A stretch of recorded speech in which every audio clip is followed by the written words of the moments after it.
பாரதி ராஜா அவர்கள் இறப்பதற்கு முன் கடிதம் ஒன்று எழுதியிருந்திருக்காரு அப்படிங்கிற தகவல் தான் சமீபத்தில் கிடைச்சிருக்கு.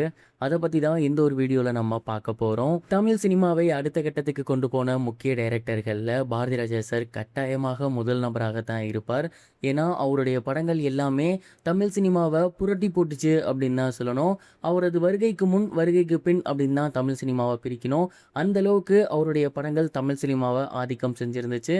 இன்னைக்கு முன்னணி நடிகர்களாக இருக்கக்கூடிய எத்தனையோ பேர், முக்கிய நடிகர்களாக இருக்கக்கூடிய எத்தனையோ பேர் அவர் அறிமுகம் செய்தவங்க தான். இப்போது இருக்கக்கூடிய ஏராளமான முக்கியமான டைரக்டர், டெக்னீஷியன் இதெல்லாமே கூட அவர் அறிமுகப்படுத்தியவர் தான். அந்த அளவுக்கு தமிழ் சினிமாவுக்கு நிறைய விஷயங்கள் அவர் பண்ணியிருக்காரு. இன்னைக்கு அவர் நம்மளை விட்டு பிரிஞ்சு போயிருக்காரு அப்படிங்கிறது உண்மையிலேயே எல்லோருக்கும் மிகப்பெரிய ஒரு சோகத்தை தான் ஏற்படுத்தியிருக்கு. அவருடைய மறைவுக்கு பின் தொடர்ந்து அவரை பற்றின நிறைய செய்திகள் வெளிவந்த வண்ணம் இருக்கு. அந்த வகையில் சமீபத்தில் தெரிய வந்திருக்கிறது என்ன அப்படின்னா, அவர் கடைசியாக கடிதம் ஒன்று எழுதியிருந்திருக்காரு அப்படிங்கிறே தான். கடைசியாக இறப்பதற்கு முன்னாடி ஒரு நாளோ 2 நாளோ அப்படிலாம் இல்லை, ஒரு 6-7 மாதத்துக்கு முன்னாடி அந்த ஒரு கடிதத்தை அவர் எழுதியிருந்திருக்காரு. அதாவது அவருடைய பையன் மறைவுக்கு பின் அவருக்கு உடல்நலம் முடியாமல் போயிருந்துச்சு. அப்போ ரொம்ப ரொம்ப சீரியஸாக இருந்திருந்தார். அவர் ஹாஸ்பிட்டல்லேருந்து மீண்டு வந்ததுக்கப்புறம் முதல் வேலையாகவே அவருடைய அசிஸ்டன்ஸ்ட்டை சொல்லி ஒரு லெட்டர் ஒன்று எழுத சொல்லியிருந்திருக்காரு. அந்த ஒரு லெட்டரில் அவருடைய மகள், அவருடைய பேர குழந்தைகள், அவருடைய மனைவி இவங்க எல்லாத்தையுமே குறிப்பிட்டு, எனக்கு எப்போ வேணால் என்ன வேணால் ஆக்கிடலாம், அந்த மாதிரியான கண்டிஷனில் தான் நான் இருக்கேன், என்னோடய வயசும் அப்படி தான் இருக்குது, இந்த மாதிரியான காரணத்தினால கண்டிப்பாக நீங்கள் எல்லாருமே நான் இல்லாமல் வாழ பழகிக்கணும். அண்ட் நீங்கள் தான் இதுக்கப்புறம் குடும்பத்தை பொறுப்பாக பார்த்துக்கணும். என் மகன் இப்போ இல்லை, அவனுடைய ஸ்தானத்தில் இருந்து என் மருமக குழந்தைகளை நல்லபடியாக வளர்க்கணும், அவங்களுக்கு தேவையானதை எல்லாம் பண்ணணும். நான் இருந்தாலும் இல்லைனாலும் நீங்கள் எல்லாருமே சந்தோஷமாக இருக்கணும், அதுதான் என்னோட ஆசை அப்படிங்கிற மாதிரி ரொம்பவே எமோஷ்னலாக கடிதம் ஒன்று எழுதியிருந்திருக்காரு.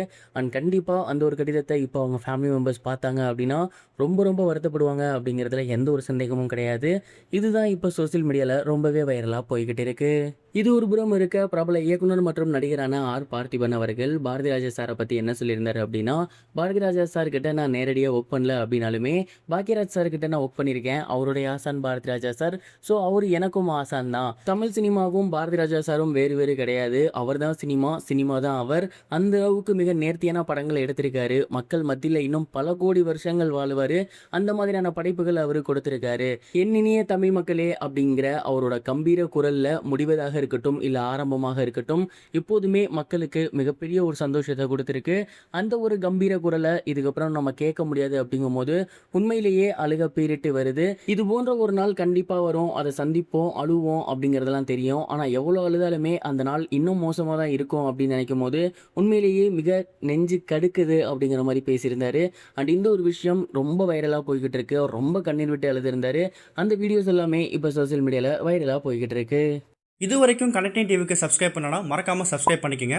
உடனடி அப்டேட்ஸ் பெறுவதற்கு நோட்டிஃபிகேஷன் பெல்லையும் கிளிக் பண்ணிக்கங்க.